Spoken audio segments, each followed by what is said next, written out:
Halo, selamat datang kembali di channel Architect for Earth. Video ini akan sedikit membahas mengenai kebutuhan ukuran balok beton dan pertimbangannya. Sebetulnya, ukuran balok beton untuk bangunan 2 lantai, 3 lantai, bahkan untuk bangunan tinggi sudah banyak dibahas, termasuk sempat disinggung pada video-video lain yang kami upload. Namun, karena ada beberapa permintaan untuk membahas spesifik mengenai ukuran balok ini, berikut kami sajikan ulasannya. Kami sebutkan kembali bahwa tidak ada persyaratan minimum dan tidak ada formula spesifik untuk menentukan ukuran balok, baik di dalam SNI beton maupun codes atau standar lainnya. Ukuran balok tentunya didapatkan dari perhitungan struktur, di mana balok tersebut harus memiliki kapasitas dalam menahan beban-beban maksimum yang akan dipikul, yang sebagian besar diantaranya disalurkan melalui plat lantai. Mengenai hal ini, kita sama-sama tahu bahwa beban yang harus dipikul untuk satu bangunan mungkin berbeda dengan beban untuk bangunan yang lainnya. Sebagai contoh, beban yang harus dipikul balok pada bangunan rumah tinggal akan lebih kecil dibandingkan dengan beban yang harus dipikul pada bangunan gudang, mall, atau pabrik. Dengan demikian, desain balok untuk bangunan satu dengan yang lainnya akan berbeda.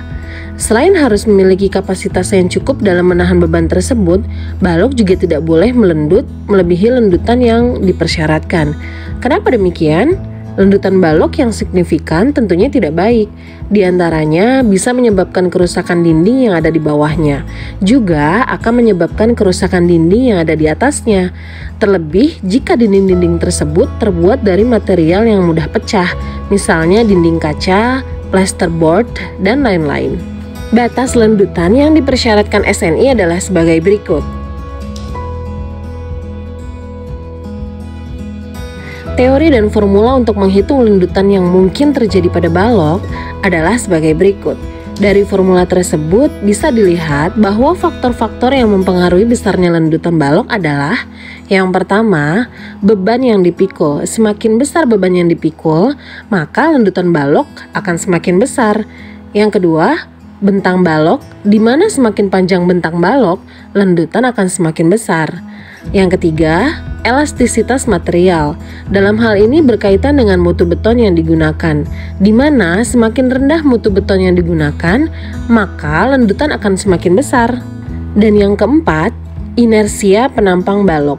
Inersia ini didapat dari ukuran penampang balok, di mana semakin tinggi balok, maka inersianya akan semakin besar, yang artinya lendutan balok akan semakin kecil.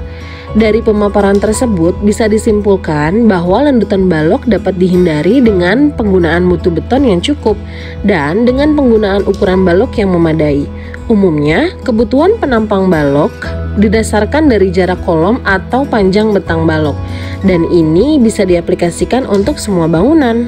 Seperti yang pernah diulas, ukuran tinggi balok berdasarkan pengalaman mendesain struktur lebih dari 15 tahun berkisar antara 1/16 sampai dengan 1/10 dari bentangannya, di mana tinggi balok yang sangat direkomendasikan adalah berkisar antara 1/12 sampai dengan 1/10 dari bentangnya. Sebagai contoh, untuk bentang balok 6 meter, maka ukuran tinggi balok yang direkomendasikan adalah berkisar dari 50 cm sampai dengan 60 cm dan lebar balok setengah dari tingginya. Lalu, bagaimana dengan kebutuhan kapasitas balok dalam menahan beban? Jika ukurannya telah ditentukan untuk keperluan lendutan tersebut seperti dibahas barusan, maka kebutuhan kapasitas balok dalam menahan besarnya beban yang harus dipikul bisa dipenuhi dengan penggunaan penulangan yang memadai. Penulangan disediakan sedemikian rupa berdasarkan besarnya gaya momen dan gaya geser yang timbul akibat beban-beban tersebut. Untuk menentukan kebutuhan tulangan untuk balok yang sesuai dengan kaidah akan dibahas pada video berikutnya. Jika teman-teman menjumpai video ini bermanfaat, silakan like, share, dan subscribe. Demikian penjelasan singkat kali ini. Semoga bermanfaat dan sampai jumpa pada video berikutnya.